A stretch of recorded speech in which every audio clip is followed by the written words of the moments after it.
All right, you all give it up for Lance. That was an amazing introduction. And as many of you all know, you all are very lucky and blessed to have him here since he's moving his family to Erie and chose to come this way. So definitely have to say that. To the Jefferson Educational Society, you all are simply amazing. You all give it up for yourselves, the people that are in the audience who came out tonight. Thank you all for being here, students, community members, people who came elsewhere. Shout out to the men of Alpha Phi Alpha Fraternity Incorporated. See you all there. It's great to see you all as well. Definitely want to give a couple of other shout outs before I get going here as well. To Ben and Jacob, I mentioned Jefferson, but Ben, Jacob, Raven, the rest of the staff, you all are simply amazing. The staff here at the university are simply amazing as well. And also to Dr. Bloodworth, who we have Tennessee roots. I definitely have to give that shout out about Memphis. I did my undergrad work at the University of Memphis. He's from Memphis. And as Lance was saying, my boys were born in Oakland. So shout out to Oakland as well. So it's always great when you make connections with people and you actually see where they are from and what they're about. I think it tells you a lot. Well, one thing about me, I've moved 14 times before at the age of 18. So I know a lot about moving. I know a lot about a lot of different places. I've lived in every region of the country and even overseas when I was teaching at the University of Mannheim in Germany. So those experiences really shape and inform me. And what I'm gonna actually do, I'm gonna actually come up here so that the people on this side can see me a little bit better. And then I'll sit down when Paris and I get up here and we'll talk. But obviously what I'm gonna be talking about tonight is the future of race. And I think when we talk about the future of race, really what we're talking about is how do we hopefully, and I don't think it'll happen in 25 years, 50, I don't know, maybe, being realistic, probably not, given our country's history.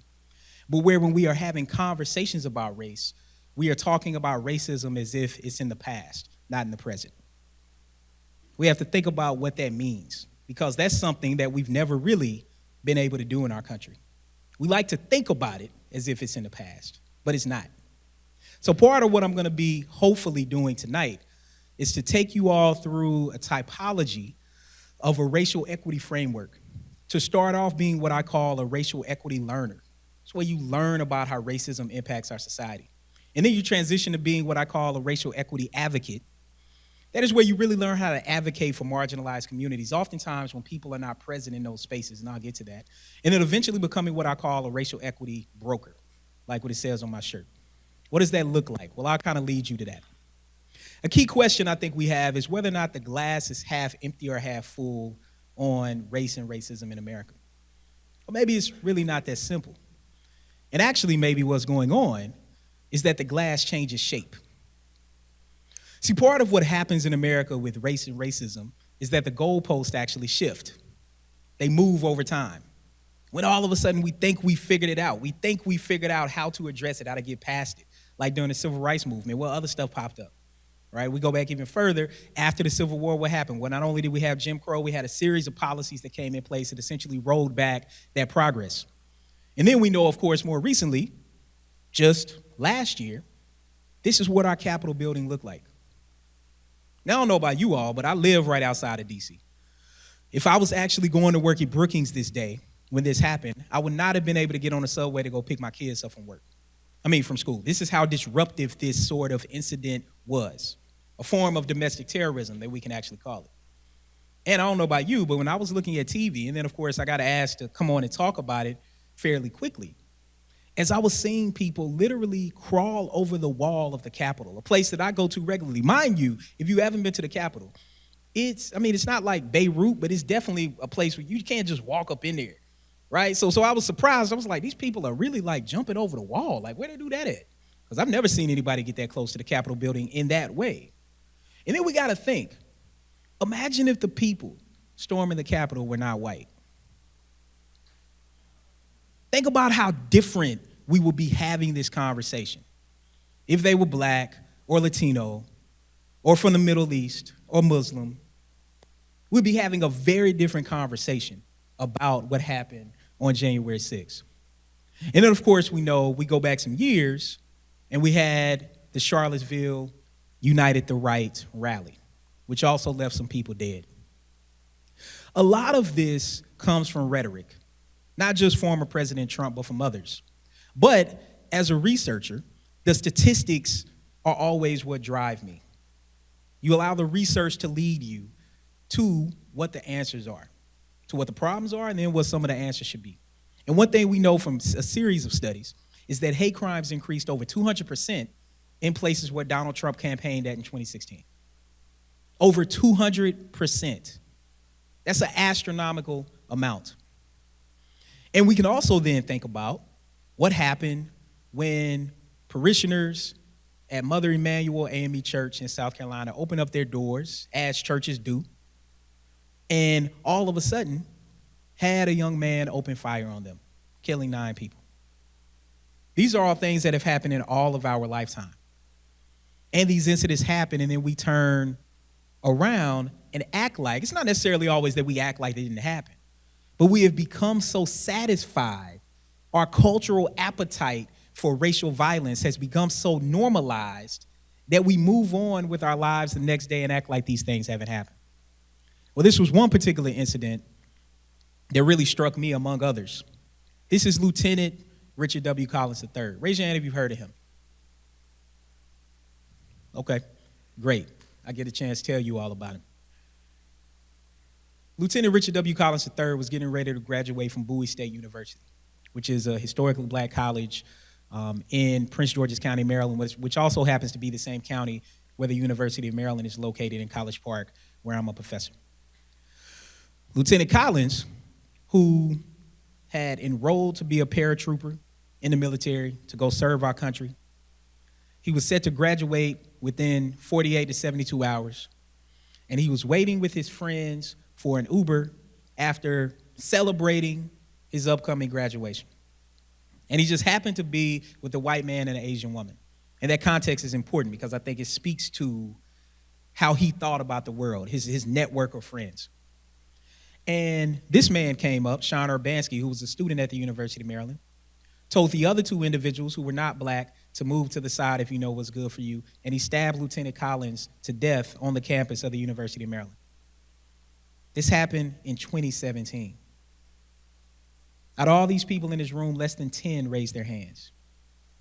This is how much racial violence happens in our country, that a student from another campus is killed on one of the largest campuses in the United States, and y'all are on a campus and y'all don't know about it. These are the sort of things that happen here.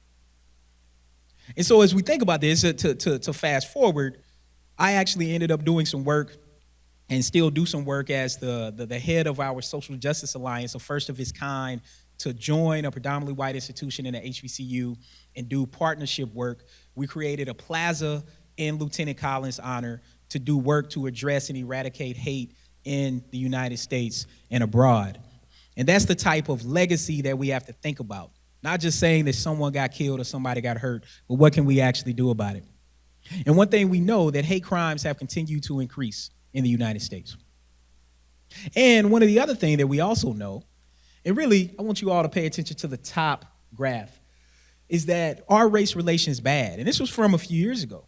That not only do a large percentage of black people say it, but over 50% of white people say it too. See, that's one of the things I do when I study racial attitudes. I look at all different attitudes. The big shift that's happened over the past decade is it's not just racial minorities saying things are bad about race. White people saying it too. And not just a small percentage of white people, but over 50% of white people. That's a large percentage. Acknowledging that something is wrong. So then the next step becomes, actually, what do we do about it? Well, what I want to do is I want to quickly walk you through the life course as we think about African Americans. What does it look like to go from family life to education to school to work? What does it look like for black people in America? And then I'm going to talk about some of the solutions for what we do about some of the things that happens. This is really how we become a racial equity learner. Let's start with housing. This is Washington, D.C. What you're looking at here on the left is household income. The lighter colors are where more affluent people live, where people have higher levels of income. So on the top left, that's actually where Brookings is. If you've been to D.C., that's Northwest D.C., around DuPont Circle. Raise your hand, you've been to D.C. Been to Washington, D.C.? All right, good, good. Yeah, if y'all like me, when I first moved there, I didn't know where the heck I was going. I was like, these streets go all different ways. It's like I'm in Paris. I don't know what the heck is going on here. But I've learned it, right, in this diamond. So the top northwest corner of DC is the most affluent. Okay? A lot of embassies are there. You probably went to nice restaurants there. Now, the map on the right is racial composition. The lighter colors are where more white people live. The darker colors are where more black people live. And if you're looking at these two maps, you could almost put them on top of each other, almost. And they are so similar. It speaks to the intersection between race and class, that the racialization of what happens in America is not just about race and racialization, but it's how racism has been used to create economic inequality. And one of the main ways that's happened is through housing. Now look at this map from 1960. The darker colors are where more black people live. The lighter colors are where more white people live. And if you look at this, it hasn't changed a whole lot. Hadn't changed a whole lot at all. See, that's what happens with housing. We could even do something similar in Erie. You go right down the street, what's happening right down the street looks very different from where we are right now. And we have to be real about how segregation plays a role in our society. The other thing that we've done, we did some analysis looking at how segregated cities are. So what you're looking at, this is what's called a dissimilarity index. What it's saying is the higher you are on the dissimilarity index, the more segregated a place is, okay? And what it's saying is that percentage of the population will have to move in order for the city to be fully integrated. So let me give you a comparison. Let's take Sacramento, California on the far left. It's saying that 25% of the population of Sacramento will have to move for it to be considered fully integrated with the percentage of Sacramento. Okay? That's still pretty high. Then let's look at Atlanta. We're talking about 70%. And as much as people try to talk about Atlanta being this mecca for black people, I think it's far from that in a lot of ways. I grew up in Atlanta. And it's far from that in a lot of ways for a reason that I'll show you in a second. But what I do want to do is talk about what happens when places are segregated. Raise your hand if you know about Tulsa. All right, great. Okay, so I don't have to spend tons of time on it. But what I will tell you is look at this image and then look at this image. They're in the same place where you had a thriving black community. What does the United States tell people, particularly tell black people? Pull yourselves up from your own bootstraps, right? Be an individual. Stop relying on the government. All these things that are like cultural tropes is baked in how we think about racism. And when black people do that, this is what happens. 300 killed, 35 blocks destroyed, banks, hospitals, homes. Imagine if Greenwood, Oklahoma was still around today. Imagine what that would even do to the racial wealth gap in the United States. But it's not only about what happened in Tulsa. We don't talk about the other places enough. East St. Louis, up to 200 killed. So if you ride through East St. Louis, if you like me, I got a lot of friends who went to college with me in Memphis who were from St. Louis. Because, if you were like me, like I was like, I'm going in a 4-hour radius. I don't know what's all the way up there in another part of the country. I'm staying in a bubble, right? So if you like me, I was like that. Most of you all probably like me. Then you try to venture out. But East St. Louis, you ride through East St. Louis, you're like, it looks like a bomb got dropped here. And you can actually trace it back 100 years ago to where this community was never rebuilt after this happened. Rosewood, Florida, 150 dead. These are, let me remind you, affluent black towns. Affluent black towns. And really just some of the most affluent in the country that just happen to be predominantly black. We could even talk about the history of Compton, California. That's the way we think about it today is not how it was. Like redlining played a big role. Detroit, another example. And then, of course, a long list of others that we could talk about. Cities that you probably don't know about that had that legacy, from Cleveland to thinking about Newark, places that you all are familiar with that could have been something very different if it was not for racism and racial terror. What does that do for wealth? Well, you know how I talked to you about Atlanta? Look at Atlanta on the far right. That segregation corresponds directly to home values. Atlanta actually has the largest racial gap in home values of the cities that we examined. Can't be a black mecca with the average black households being that amount. I mean, it's super low relative to predominantly white neighborhoods. And we can look at the other cities and see all these gaps. Detroit, which has the lowest, it's kind of hard to think about it the lowest, because if you know anything about Detroit, there was a period of time, if you mowed grass for a month or two, they would actually give you the property. That's just how inexpensive it was. Like, seriously, that's what they do. They'd say, oh, you actually taking care of the property. Because after not only the riots and then work disappeared, the value was so low, and I've been doing a lot of work in Detroit, and it's coming back, but it's still a problem. A lot of this deals as well as who's banked and underbanked. The segregation also impacts where banks are located, where grocery stores are located, where hospitals are located. One of the reasons why blacks and Latinos were hit so hard during the pandemic is because they had to go farther to try to get healthcare access. And many of them had to take public transportation. Where, like in New York, they decided to shut down the subway, except for one line, and now you got hundreds of people piling onto a subway. Why? Because they're trying to go make some food to deliver some food to us, because we sitting in our house enjoying ourselves at the beginning of COVID. We didn't know what the heck it was then, but we're getting stuff delivered to us, food and groceries and that sort of thing, while people were getting deathly sick and ill and dying. So I started working with Congressman Hakeem Jeffries in New York, and I said, well, let me tell you the problem. The problem is that people don't have access to the places to get testing. So then they started putting testing facilities in churches, in community centers, in barbershops, and hair salons, because my research has indicated that if you do that, those are places where people trust. And in pretty much most neighborhoods, you can find those places. So they started doing that work. The other thing that we know about the way that housing and wealth operate is that even when people do what they're supposed to do, we see these different outcomes. Black sounding names like, I don't know, Rayshawn, are 50% less likely are 50% less likely than white sounding names to get a job. Just the name on your resume. This research shows the same thing for gender, by the way. If you have a traditionally female sounding name, the resume is identical, you're going to be less likely to be viewed as someone that could be upwardly mobile at your job. We also know that a white applicant in the highest income bracket has a significantly higher chance of getting a home loan than individuals in the lowest.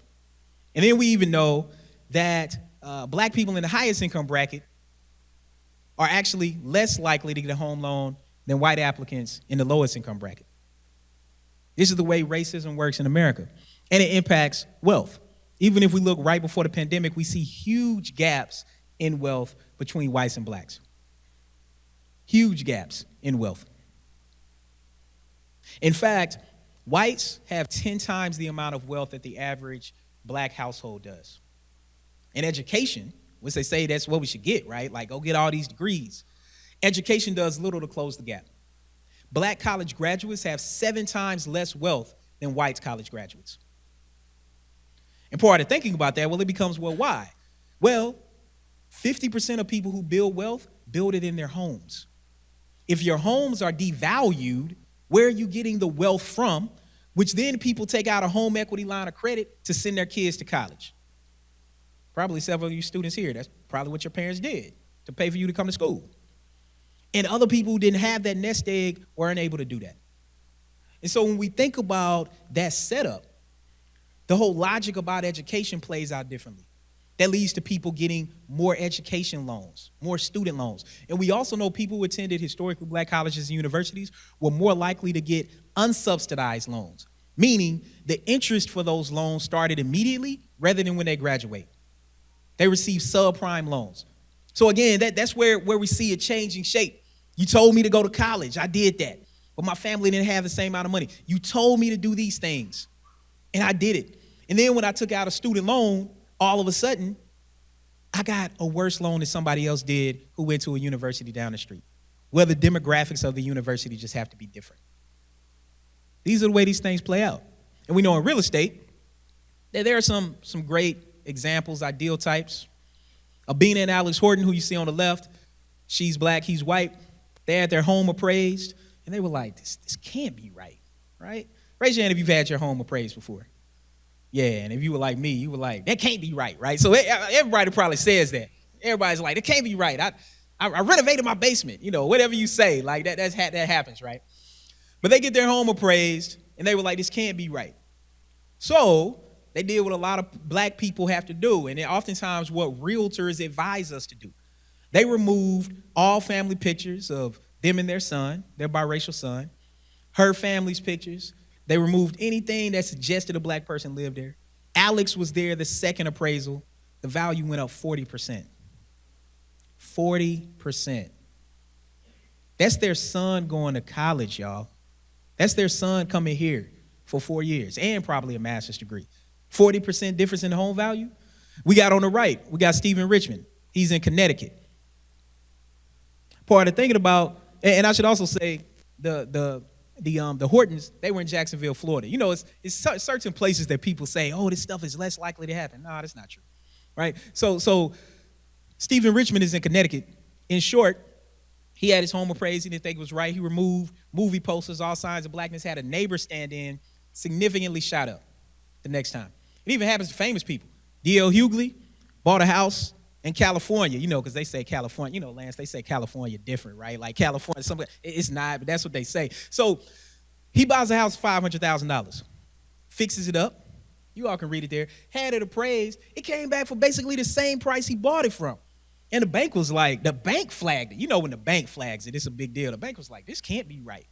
They had a new appraisal. You all can see there, the appraisal came back $160,000 higher. He sold it for $770,000. That is a $270,000 difference. If you got a family of 4, you can send all of them to college with the equity in that house. And what it collectively leads to is, on average, black households are worth significantly less simply because they are in predominantly black neighborhoods. On average, 23% less, accumulating to about $48,000 per home. Now we started talking about the community. It's not just about that individual home. It's about the entire street, the entire block, the equity that now becomes invested in different ways. This is one of the ways that racism operates through housing, one of the ways that it always has. And then we know, just recently, Wells Fargo rejected nearly half of their black homeowners during refinancing. We even got caught up with this. We had Wells Fargo. We ain't got them no more because of this. But we had them, and it was taking them months to process our stuff. I was like, what in the world is going on? And then this article came out. I was like, all right, I see what's going on. And you all won't have our business. But if people didn't have the kind of resources that I had, if people didn't have the knowledge that I have, they were probably still trying to refinance with Wells Fargo, or they wouldn't have been able to get it through.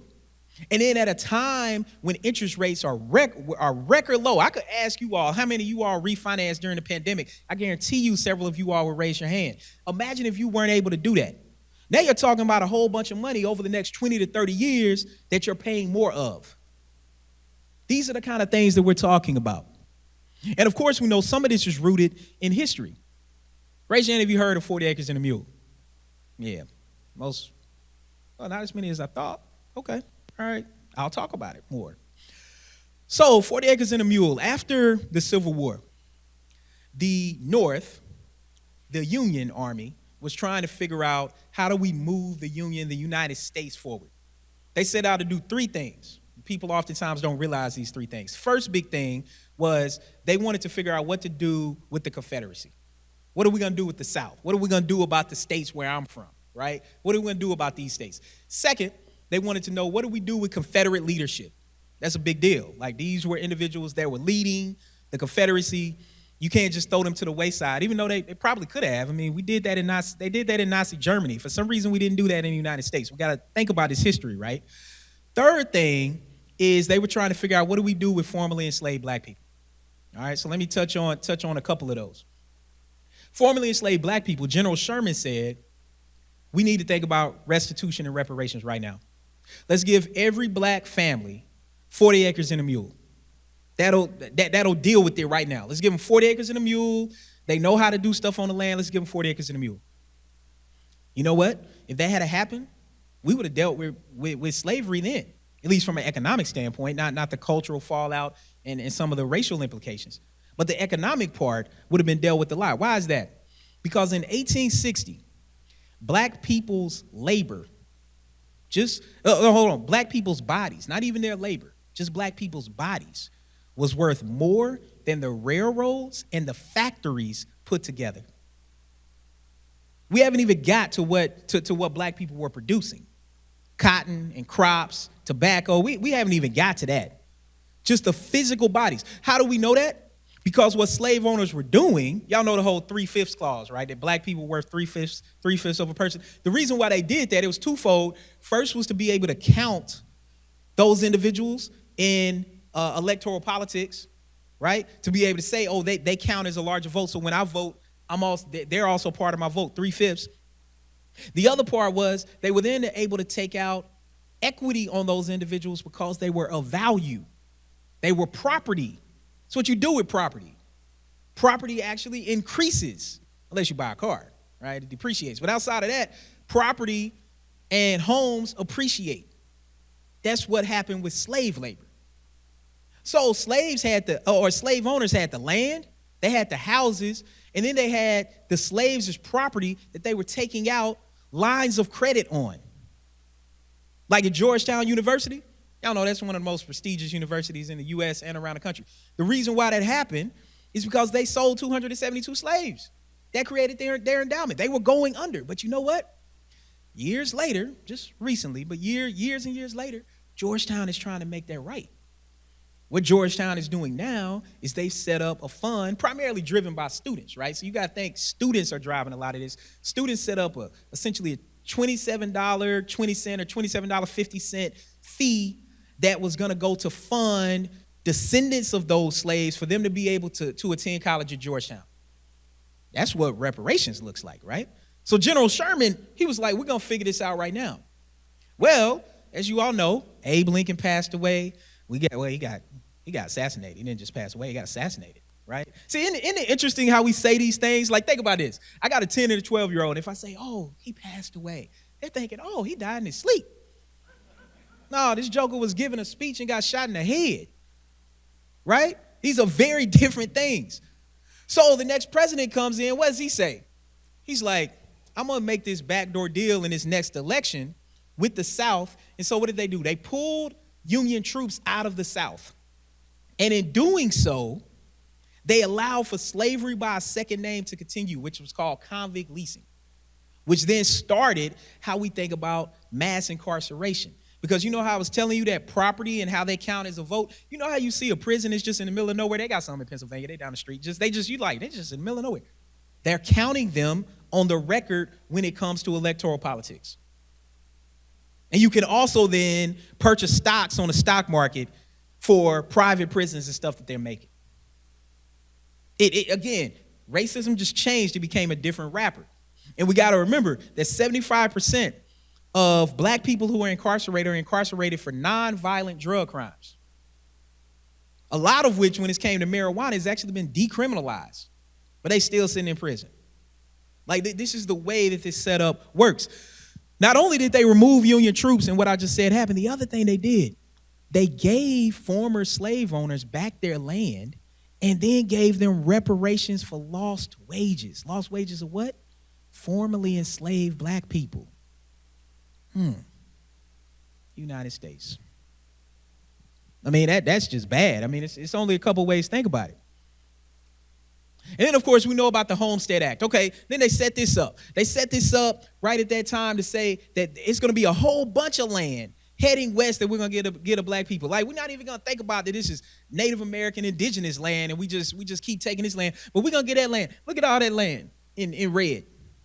Y'all know, if you were like me and you were growing up watching Wild Wild West movies, I used to always think, I'm like, they just in the middle of nowhere just doing random stuff. Like, they just making themselves sheriff and mayor and like, what that's what they were doing. They were heading west to get land. And you have families like the Vanderbilts and the Rockefellers that were putting down railroads from east to west that we still use. Like, I want you to think about it. It's one thing to own like a truck or a train that goes on a railroad track. It's another thing to own the railroad track. Like just think about that. Like, everybody has to use it. And so black people were supposed to get that. They didn't. Instead, this land ended up going primarily to white families that headed west. The United States had another chance to get it right. This was during World War II. Franklin Roosevelt, who you see there on the bottom left, signing a document. That was the New Deal. You know anything about the New Deal? It was a big deal, right? I'll keep it short. If you want to know about it, you should read Ira Katznelson's When Affirmative Action Was White. That's him on the top left, the author. And part of thinking about what Ira Katznelson laid out in his book is that the New Deal, which really created the middle class we know to exist today, that's what it did. It did two primary things, though. When it came to Social Security, y'all know everybody gets Social Security taken out of their check, and then there's some people in here that's probably getting a Social Security check for what they worked for, right? Money that should come back to them. But this is the thing about Social Security. Social Security at that time excluded two main occupations: domestic work and farm work. 75% of black people working in the South did those occupations. So they were completely excluded from Social Security when it was started. The other thing the New Deal did was it created the GI Bill, which is still around today. One of the largest federal government initiatives in American history, and rightfully so.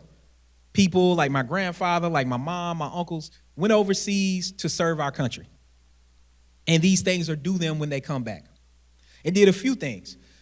GI Bill allowed individuals to go to college, send their kids to college, put down payments on homes, and have small business grants. Right? All these were grants. They didn't have to pay them back. Well, black veterans were excluded from these benefits. This is actually one of the reasons why we have so many historically black colleges and universities to this day, because they couldn't go to a university in Maryland. That didn't happen until the 50s. 8 out of 10 men born during the 1920s were drafted to go to war and benefited from these things. And black veterans were excluded from them. And this is what created this. So even if you have people, you hear that narrative of people like, my family wasn't even around during slavery. You still talking about that? Your family was probably around right after World War II. Because we know that wave of European immigrants that came in the early 1900s was huge and significant, because the United States wasn't allowing anyone pretty much to come in from Asia or from Africa at that time, when you really follow the immigration policies, which I'm sure the person that's coming right after me later this week, I think, will probably be talking about that. What about education? Well, one thing you may or may not know, education funding is directly tied to property taxes now.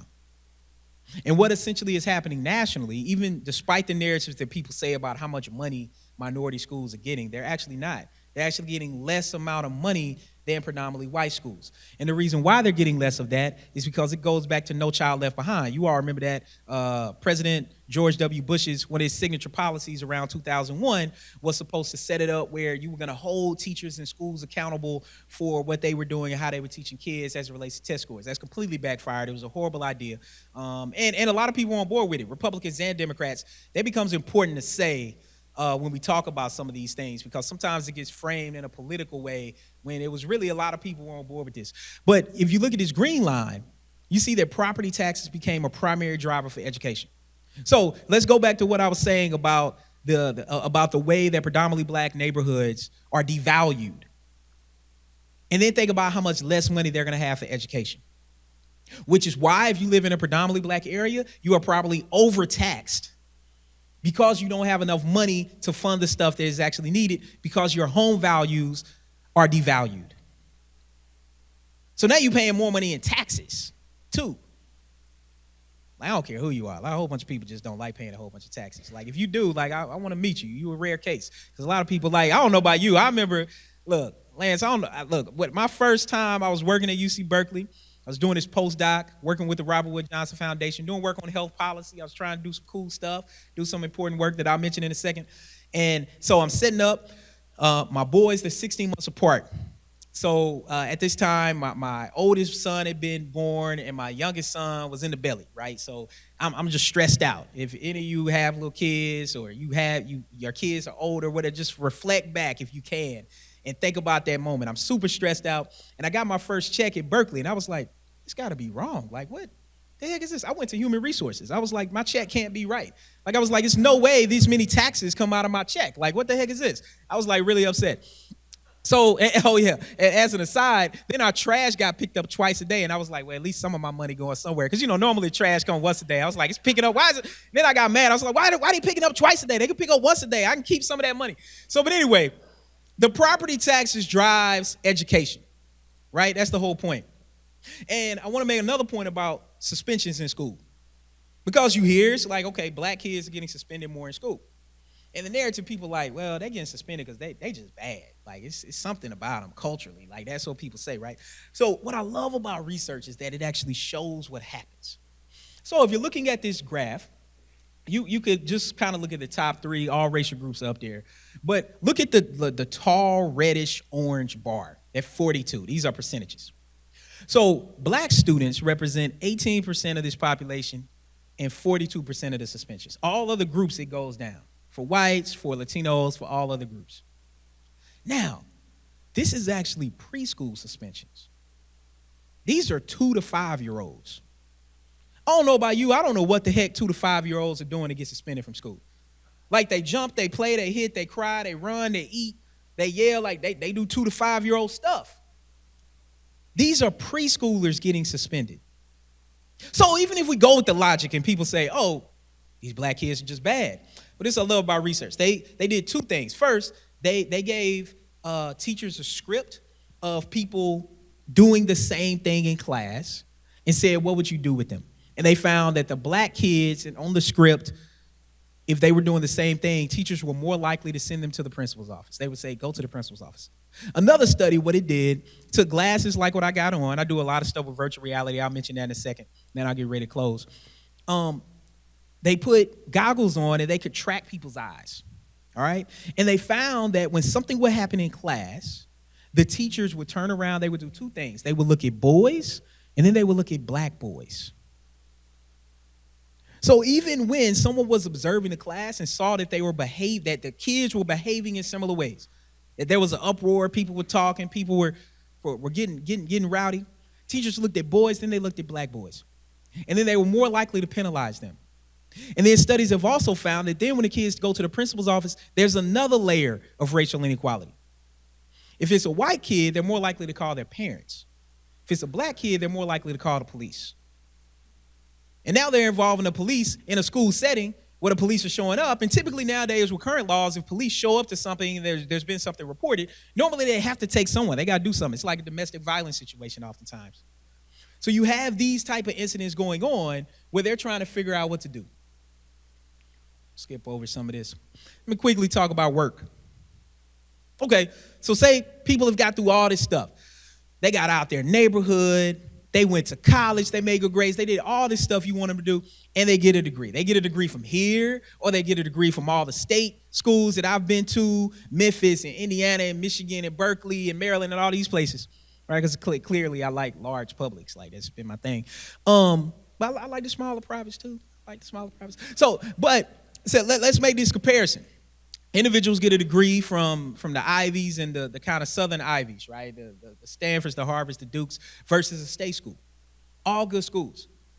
What this study found was not only were whites who attended a Ivy League school more likely to get a call back and get hired for a job, but whites who attended a large public basically almost had the same chances of getting a job as black people who went to one of these Ivy League schools, where supposedly these schools are supposed to mean something. And we don't really see that payoff. Another study by Dr. Diva Pager, sociologist. She passed away a few years ago from a rare condition, but she left us with some great research. She wanted to know what impact does a criminal record have on trying to get a job. That's nonviolent stuff, right? But a felony, misdemeanor nonetheless. What she found truly shocked her. She found not only that white people without a criminal record were they more likely to be hired than black people, but a white person with a criminal record was more likely to be hired for a job than a black person without a criminal record. That is what racism does in America. You tell people to do everything right. And I don't even have time to get into the implications that all of this has for mental health. When people tell you to do everything right and you do it, and the outcomes still are not the same. Of course, that impacts income. Of course, that impacts who we see in Fortune 500 companies at the top. Good to see places like Erie Insurance thinking deliberately about these kind of things, because I work with a lot of companies and some of them are not, because we essentially see this in a lot of places when it comes to looking at CEOs and who's at the top of these companies.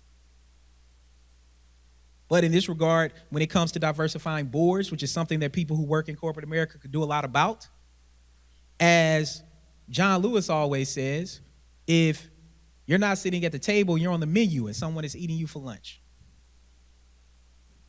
And as Shirley Chisholm said, if that's the case, then you need to bring a folding chair. They don't give you a spot, bring a folding chair and make your own place. Then John Lewis took it even further and he said, then it's not just about sitting at the table. It's about whether or not we have the chance to pick out the menu, pick out the groceries, and actually cook. Because a lot of us are simply getting served up over and over again and regurgitating the inequality that exists. And then we know in public spaces. I mean, it's all kind of stuff that happens. Whether it be, ID Adam, Pool Patrol Paula, Barbecue Becky, which actually happened in Lake Merritt, where black people out doing normal stuff, barbecuing, swimming at a pool, studying in a dorm like at Princeton, they had a police called on them for doing normal stuff. Eventually, we have to admit that it's blackness and anti-blackness exhibited onto black people that is having these outcomes happen. Let me tell you about another study, one of my favorite studies, actually, partly because it touches home for me. So, raise your hand if you're scared of snakes.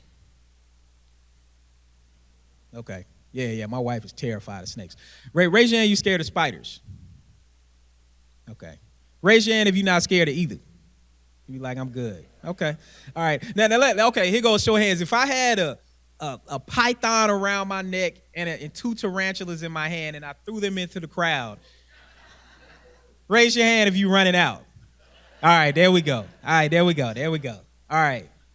Now think about this. The same physiological reaction that you have to snakes and spiders, because it's a physiological reaction, right? It's an emotional response, like fight or flight.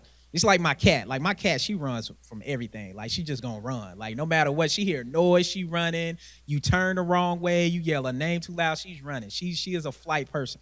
The other people, they just trying to fight, like no matter what it is, right? But that same physiological reaction that some people have to snakes and spiders is the same physiological reaction that some people have in close proximity to black people, like when they're in the elevator. They've hooked people up with EKGs and seen that same response. I remember it happened to me. My first time lecturing at Indiana University. If you know, it's a big deal when you finally get your own class and you've done all this work. I had my master's degree. I'm going to teach this class. I had on my best suit. It wasn't a good suit, but it was my best black suit. Like it was the kind of suit like, it itched on the inside. Like, but I didn't care because it was shiny. It looked good, right? So I'm getting on the elevator. And I have my bag, and I'm on the elevator. I'm thinking, what am I going to say when I see these students, and I'm all nervous. And in this building, what would happen is students would take the elevator up to floor 1, and then floor 2, and floor 3. And so they started stopping people from getting off on 1, 2, and 3. So you would go to 4, they would get off and then go down the steps, right? So I'm going up to 7, going up to my office. And after we get on about 5, it's only me and one more person on the elevator. Now, I've already told you how I'm dressed. And it's a woman beside me, white woman, and she moves her purse from right to left. And I look, and so when I got off the elevator, because she was going up higher than me, I turned around, I looked at her. I said, lady, nobody wants your purse, right? And then I went to class, and I do not remember my first lecture. It completely threw me off. It completely messed me up. Like, even to this day, that is the memory I have, is I'm in my best black suit, and this woman thought I wanted her purse because I was black.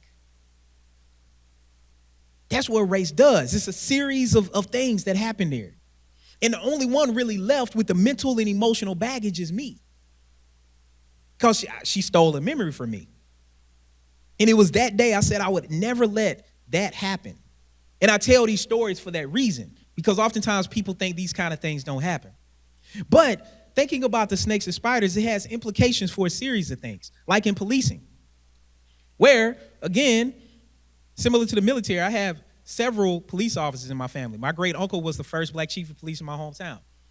My other uncle was a cop. My cousin is a cop. I know a lot of cops, partly because of the work that I do that I'll say something about in a second. But the most troubling statistic in policing, and if we solve this, we'll do a lot, It's the simple fact that black people are 3.5 times more likely than whites to be killed by police when they are unarmed and not attacking. Who says that? Police officers themselves.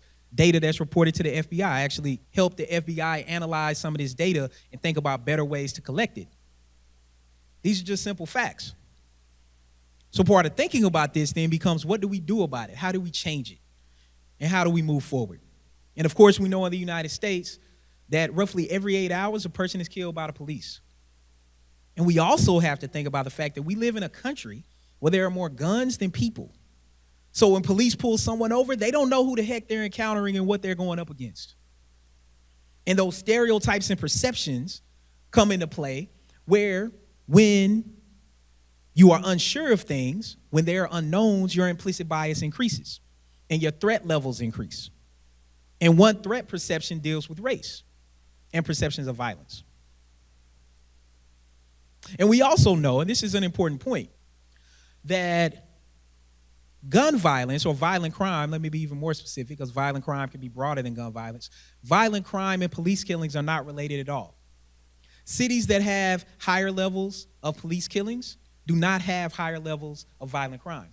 That would make a whole lot of sense, right? Like more violent crime than more police response. These are two very different metrics that require very different policy solutions. Both are highly problematic outcomes. And in our communities, we don't want either. We don't want the violence, nor do we want the police violence that's happening.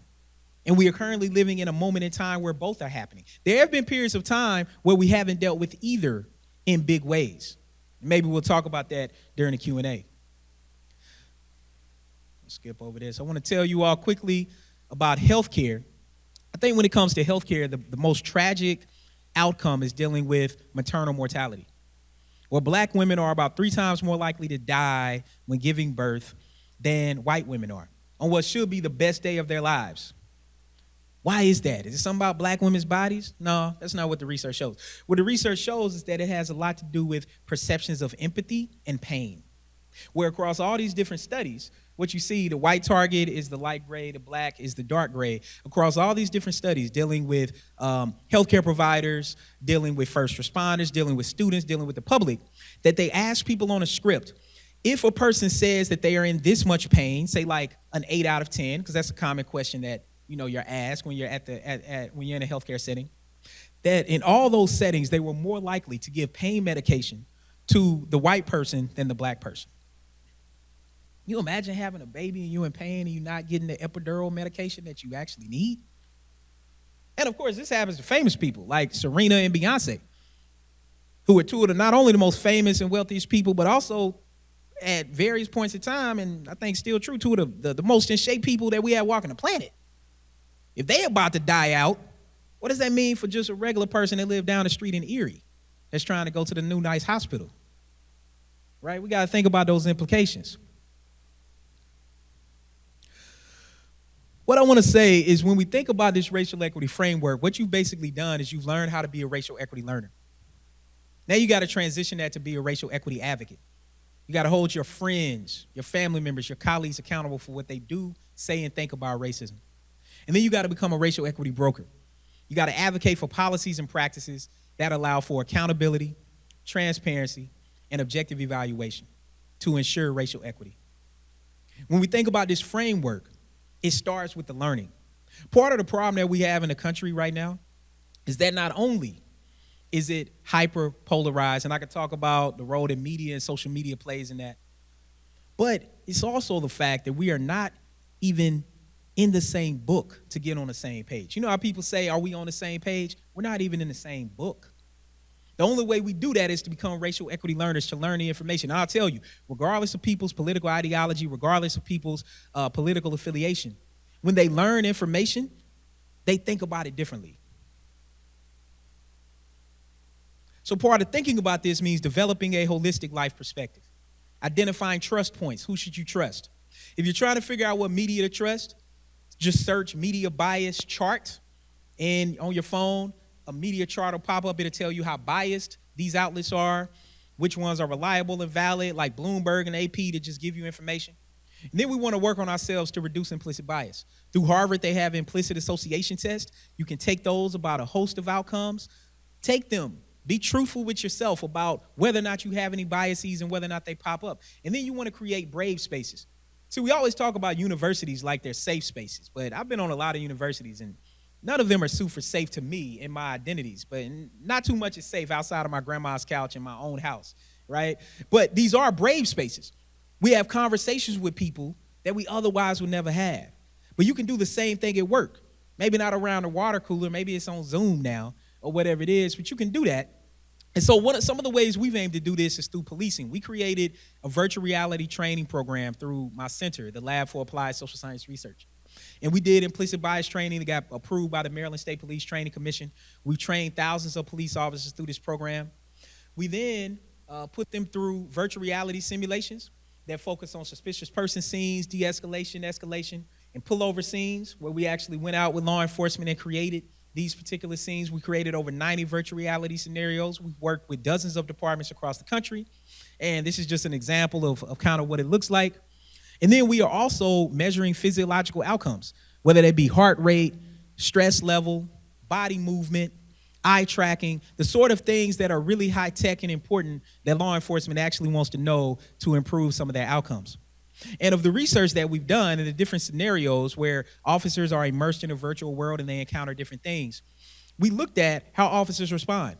And we found that officers, similar to more broadly what you might know, they were more likely to use more aggressive language and also be less respectful to black people, particularly black men, as you see on the red spikes, than they would other groups. But what's interesting here is what we also found, though, is that the more information that they got from dispatch, the better the 911 calls, the more information they got, the more their glass filled up when it comes to thinking about inequality, the more they understood who was a victim and who was a potential criminal, and it actually led to people being treated similarly across these different scenarios.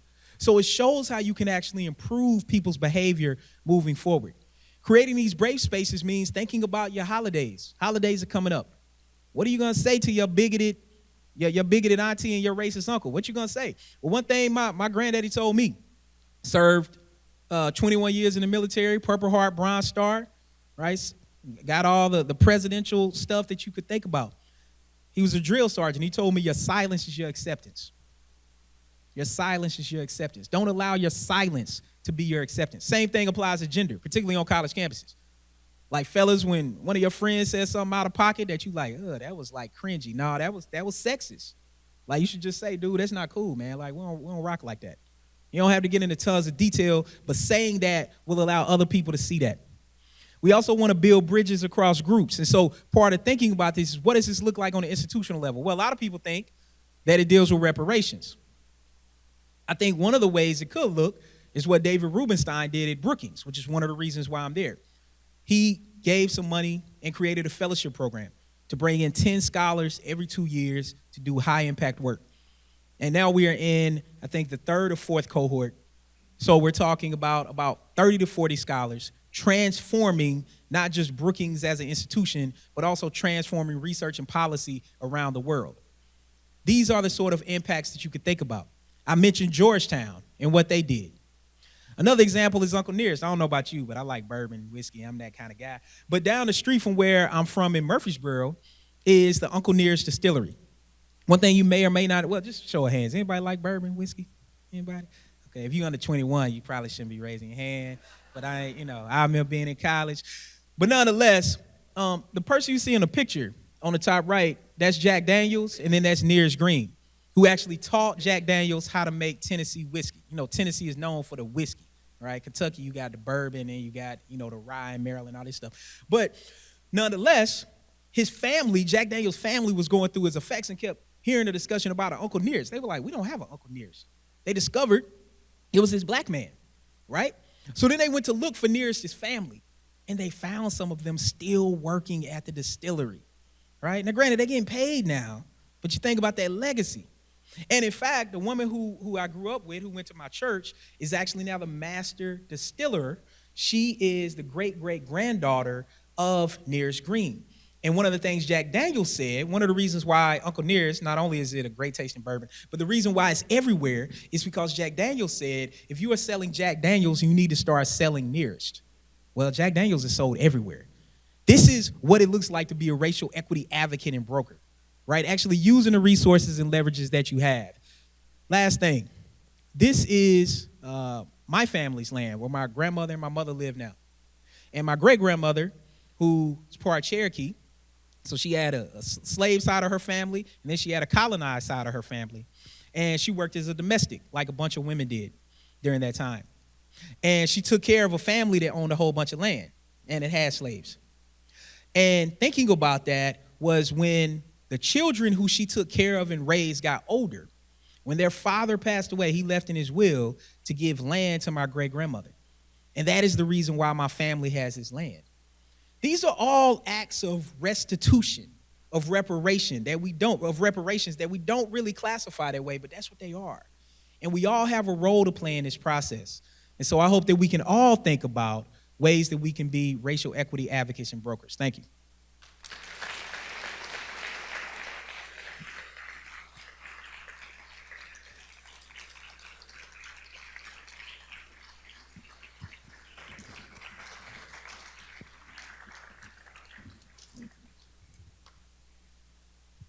This is going to be fun. Before we get to your questions, I have a few of my own. I do want to say one thing before we get started. You don't know this, and I definitely want you to know it. So I'm going to be on sabbatical. You can clap on that one. In the spring. Yes. No, I mean seriously, you can clap, please. I'll get it. So when I got the notification, the first person I told outside of my family was you. Yeah, I contacted you and said, will you mentor me? Yeah, I was so excited to work with you, and I'm using some of your work, so I'm just really excited to be here with you and just talk to each other. That's okay. Mm-hmm. All right, so the first question I have for you is developmentally, how does this become an issue for you? Why are you so passionate about race and policy and those kind of things? Well, first, Paris, it's great to be up here with you, and definitely congrats on sabbatical, so we'll be following up about that. You know, I think when it comes to your question, at its core, it's rather simple. It's the right thing to do. You know what I mean? It's the right thing to do. I mean, I'm passionate about ending inequality across all these divides. You know, when I was in Indiana, I worked as the outreach coordinator for the Office for Women's Affairs. Part of my job was to help educate students to prevent sexual assault, rape, and violence against women. And it was some of the most impactful work I've done in my life. I think that's what it is. You know, I think my recent work on policing, and I mentioned my boys in Oakland, but there were two huge incidents. One was when Trayvon Martin was killed. I think for a lot of people that happened. And I remember sitting in the house that we had in Oakland, rocking our baby boy Jeremiah, watching RJ do whatever toddlers do. You know, like they try to run, but they're not really running. They just kind of moving. And it came across the news. It came across TV, and I'm looking at these two black boys, and I was like, dude, whatever the heck you think you're doing, you're not doing enough. Mm-hmm. And, you know, you should aim to work to ensure that all children can grow up and just be kids, mm-hmm. and not go from what I call cute to criminal, right? Like my 12-year-old, he's 5'6", 110 pounds. He's a full-fledged preteen, like in puberty. Like, y'all know you got kids, they hit puberty, they just start doing strange things. But I worry about that. I'm like, he looks like, you know, a full-fledged teenager. In a couple of years, he's going to probably look like an adult. Mm-hmm. And people are going to treat him differently simply because of that. And I just think it's important to do what we can to try to make our world a better place. Okay. A few years ago, we were on a panel together, and you mentioned a phrase from Dr. Johnson. Bad apples come from bad trees. Can you elaborate on that? Yeah, so one of the things that I've done in my work is in policing, people always talk about how there are these bad apples, and they are, right? There are some.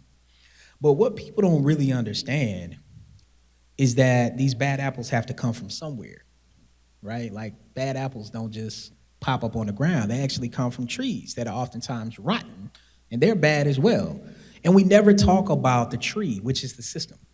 Instead, what we do is we blame, in this case, individual officers for behaviors that are oftentimes systemic, behaviors that they were actually trained to enact.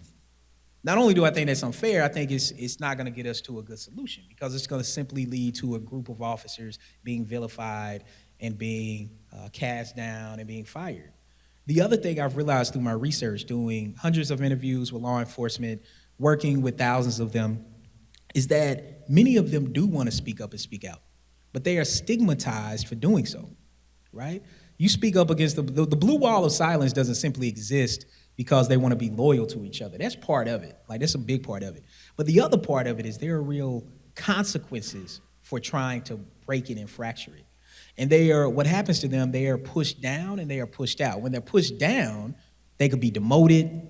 Other officers start not responding to their calls, which happens all the time. They let them know that you overstepped.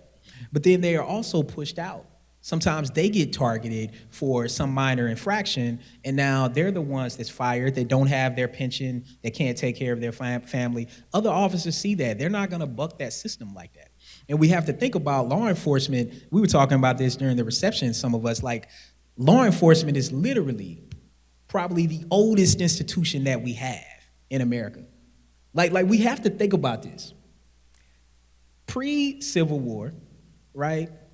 During slavery, you had slave catchers. That's where law enforcement came from. After the Civil War, what they did, it wasn't like that changed. Let's go to the Civil Rights Movement. The same officers that were stopped, that were beating black people on the street and on bridges, were the same officers that were still in their uniform the day after the Civil Rights Act was passed in 1964. They're the same people in the same system. Law enforcement is literally the only institution that keeps going. And it's unfortunate, too, because similar to my family, most of the officers I know, they get into law enforcement because they want to protect people. They want to help people. They want to help their communities. But sometimes they get caught up in a system that's difficult to do it. Unless they get an amazing leader, oftentimes an amazing police chief or a great mayor or county executive, it's difficult for them to do much about the way that the system is set up. And we should focus on those rotten trees instead of just vilifying individual officers and acting like they're the problem. Next question or topic. In November of 2021, you and your colleague, Alexandra Gibbons, addressed the question, why are states banning critical race theory? Please define critical race theory and share your thoughts. Why 42 states in America, or 80% of the states, have introduced bills that ban or restrict teaching critical race theory. Yeah. Dr. Bloodworth and others, I got some slides on this, but I'm not going to show them. I showed y'all too many slides. All right. So look, in short, critical race theory is a framework that says that racism is embedded within our social institutions and functions through our laws, our policies, our rules, and procedures. And as sociologist Eduardo Bonilla-Silva says, racism can exist without racist. That's part of what critical race theory is saying, is that we don't necessarily need individual racists for the legacy of redlining to impact the value of your home today, whether you are on the positive or the negative side of that. There doesn't have to be anyone doing that for that to operate. Right? And so that is what critical race theory is, a legal lens by which to look at it. And look, and I'll tell you all, I mean, up until recently, even though race relations is one of the courses I teach, I teach social psychology courses, I teach a range of courses. Critical race theory wasn't even a framework I brought up with my undergrad students. It's typically reserved for graduate students. But because of all this stuff happened, now they want to know about it. Right? And we got to make sure that we can have conversations about it. So, I mean, it's about the way the systems operate. It's not about vilifying white people or trying to say that they are overwhelmingly oppressors or that black people are victims. Look, go read the original stuff by Derek Bell and Kimberly Crenshaw and Robert Delgado. That's not what this stuff says, right? And so that frustrates me that narrative has got out. And again, this is getting on the same page. When you talk to somebody about critical race theory, for those of you that are in this audience, because y'all like volunteered to come to this, so I got a sense of kind of where y'all are on the spectrum on various things, is instead of just responding and now having some sort of argument, I always ask questions. I say, have you read the like some of the original legal text? Often they're going to try to avoid the question. That lets you know they have not read, right? But then say, well, look, let me tell you about it, and I hope you read it, and then let's have a conversation after that. So it's always important to try to get on the same page. Speaking of Derek Bell, who was Harvard University's first black tenured professor, and a major contributor to critical race theory. I'm going to read something he wrote. I want your response.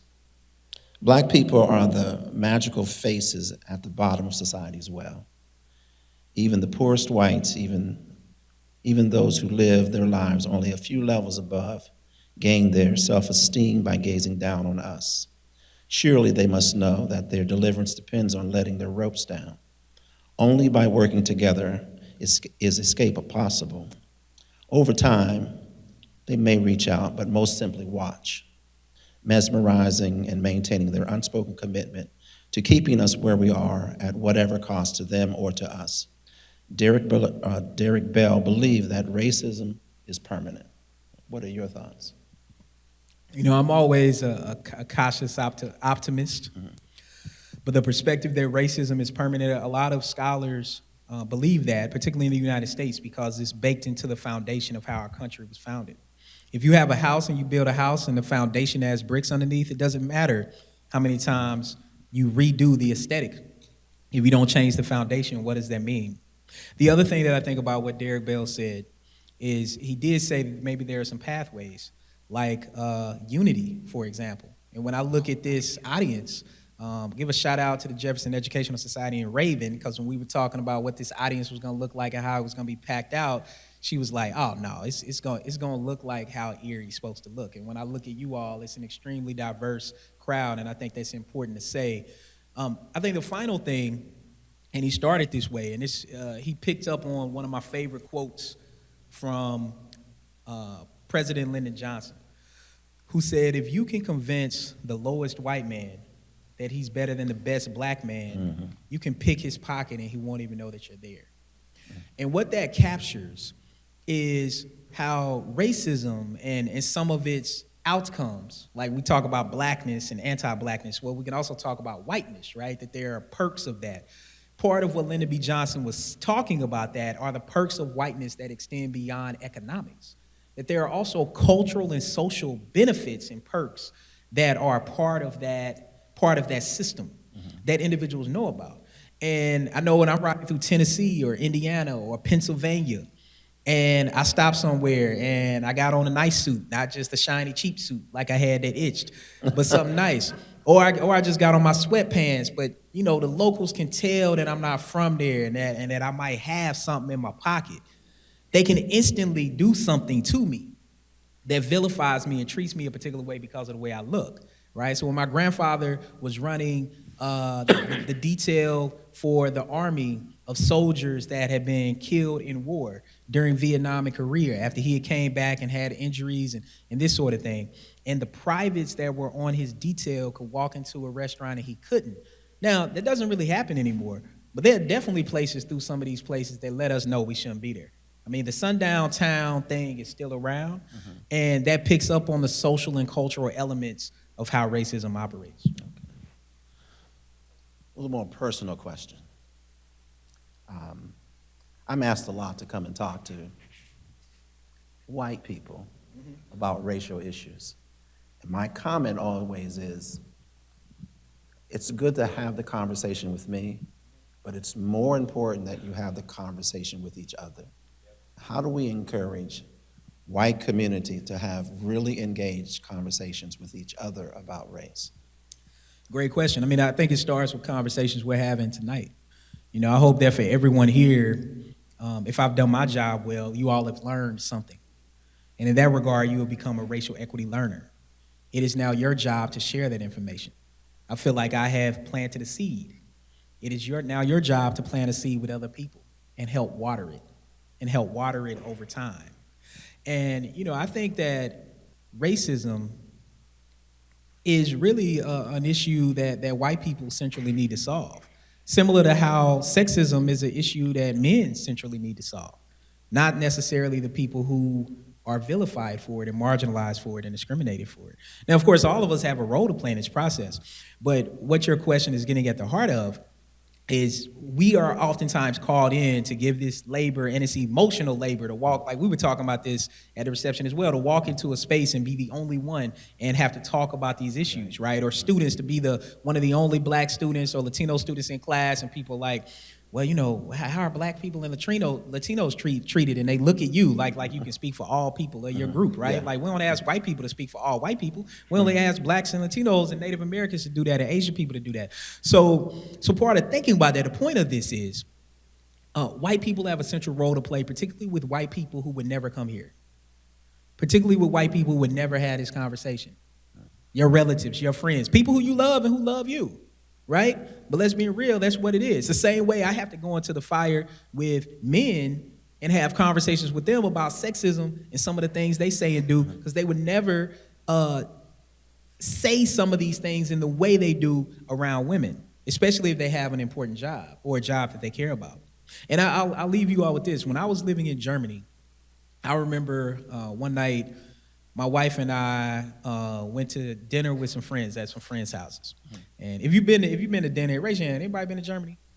Okay, you've been to Germany and you've been with Germans and you go to dinner. Like, it's not like in America where 2 hours it's like, okay, polite, it's time to go. I've been here too. No, 4 hours. They just now starting to make the food, right? I was like, man, we still here, right? Like, so you know, it becomes like culturally, it's just a whole night thing. So we're sitting at the table and they're telling us where to go eat and where to shop and all of this stuff. We've been there a few weeks. And I was teaching at the University of Mannheim there, and 15 years ago, our first year of marriage. And they were telling us where to go and where not to go.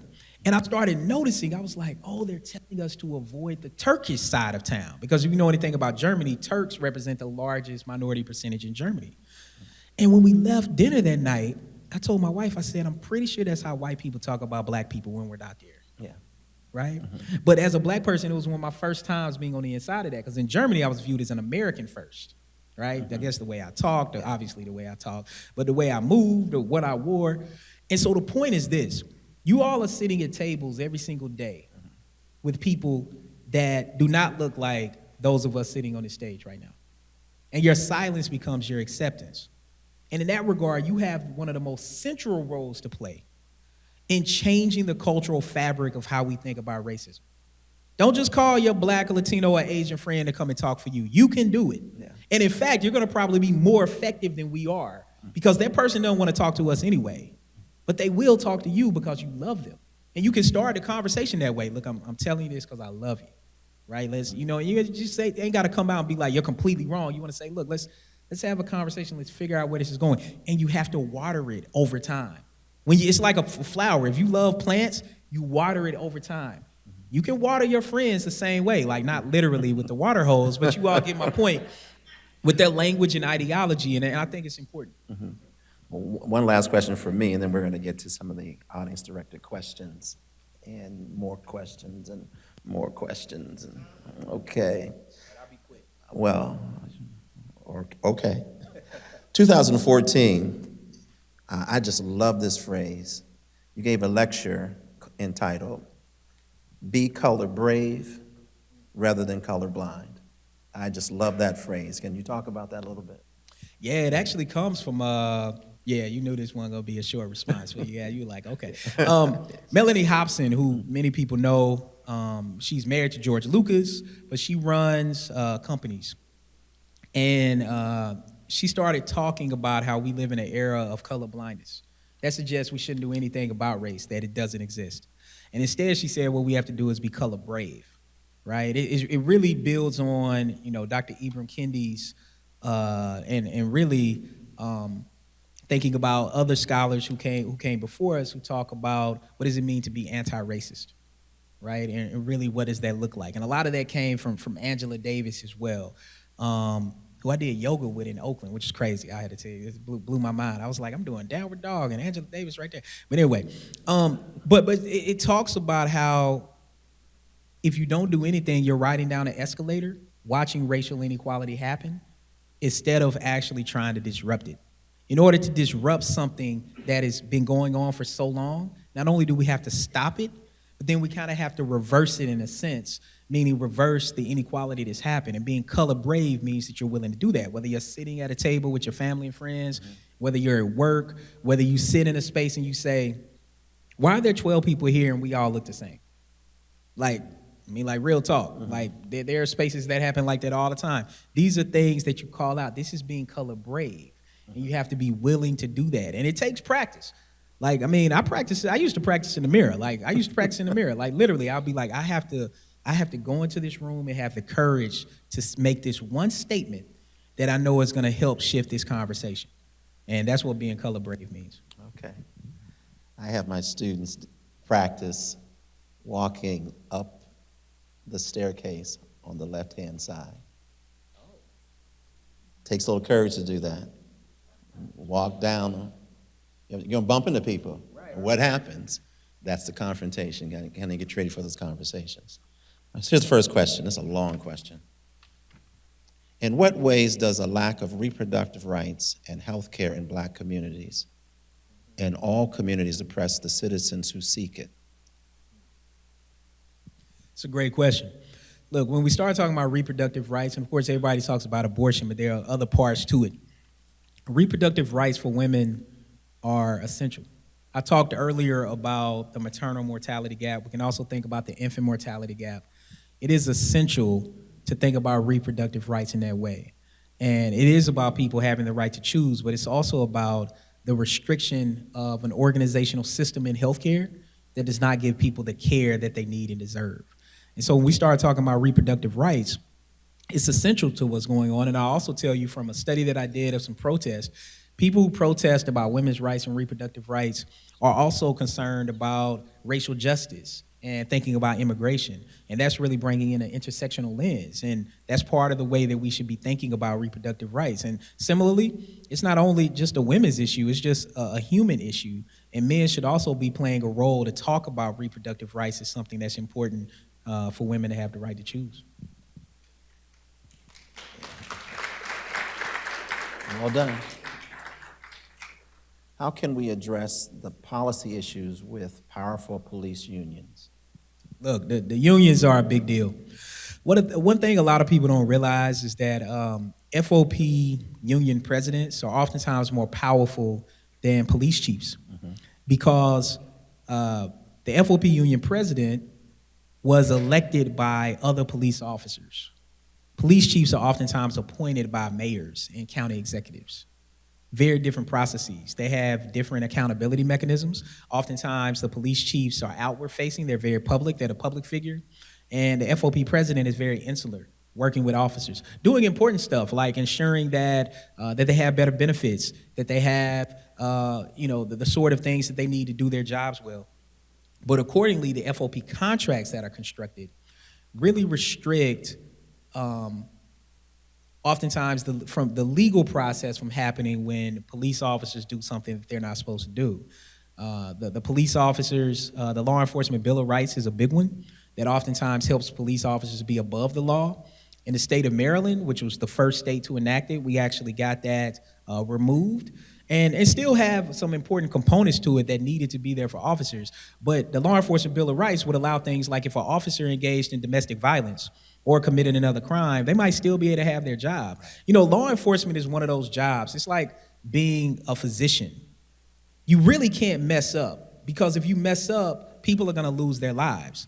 And that's just one of those occupations that's that way. There are other jobs like working at Smoothie King. They mess my smoothie up all the time, right? Nobody's gonna get hurt because of it. I can be upset, but it's that level. Accordingly, we have to think about the power that law enforcement has, and I think we have to pay them accordingly. And what I mean by that is, I think law enforcement is actually underpaid for what they do. I think they have the most difficult job that we have in America.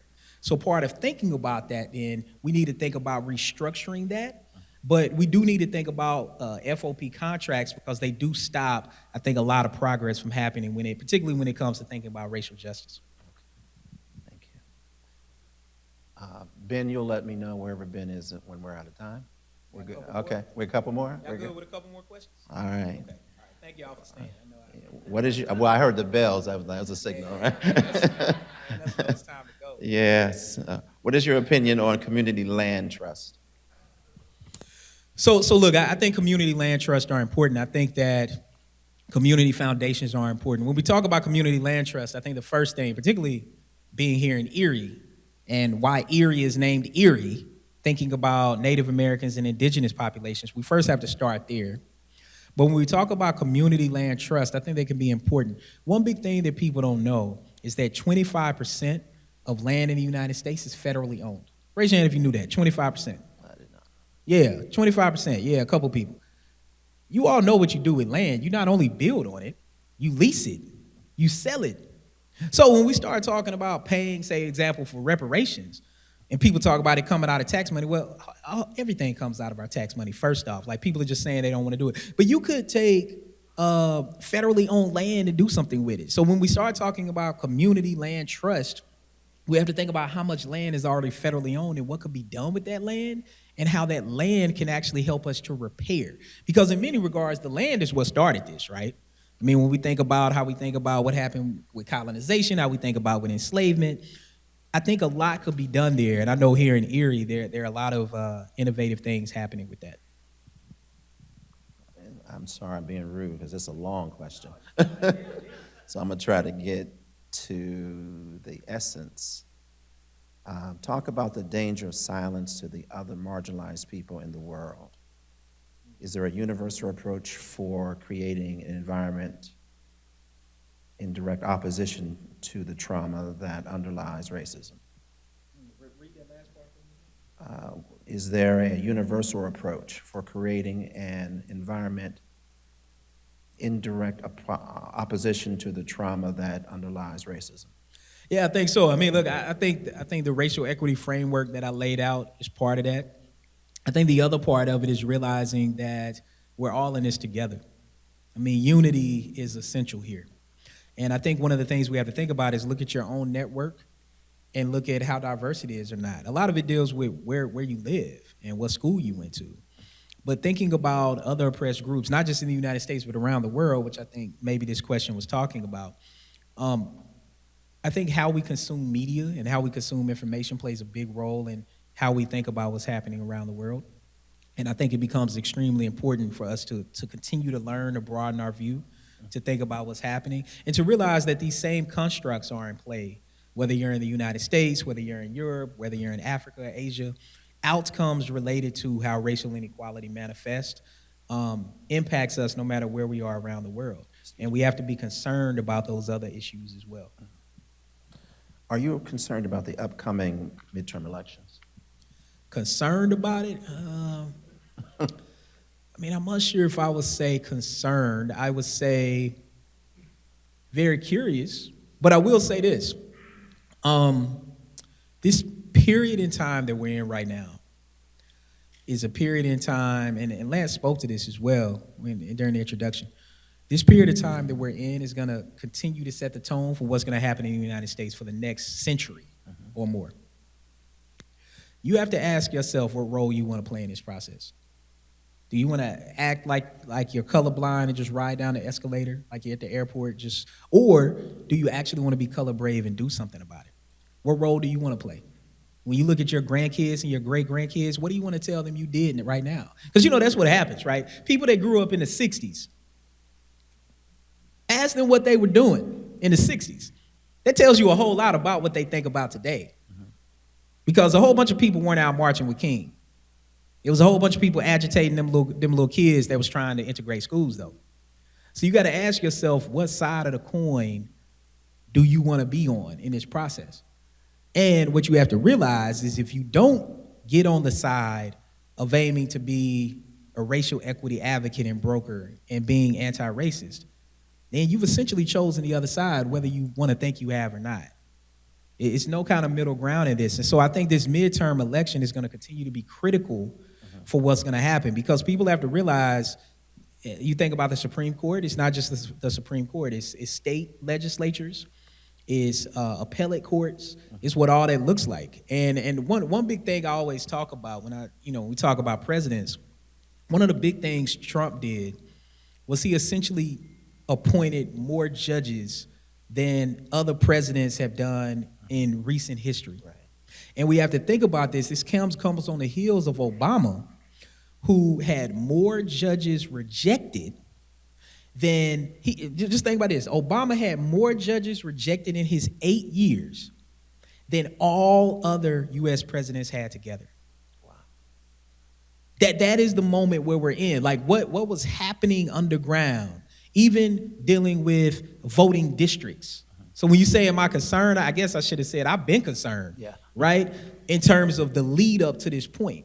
And so we are so far behind the eight ball that if you're for justice, right? If you're for equality, if you're for democracy, because one thing that the former president of Brookings would always say, he would say, he was a 4-star Marine general, he would always say, we are still in a democratic experiment. Right. I love how he put that. The United States is a young country. We like to say we're a democracy. Are we really? I don't know. Like, you go to Louisiana, Alabama, Mississippi, your vote doesn't count the same if you in the black belt than if you from another side of the tracks, right? So when we think about that together, we are still in this experiment. And the question is, what part are you going to play in ensuring that the experiment hopefully fully comes to fruition where we're able to do something as a nation that's never really been done before?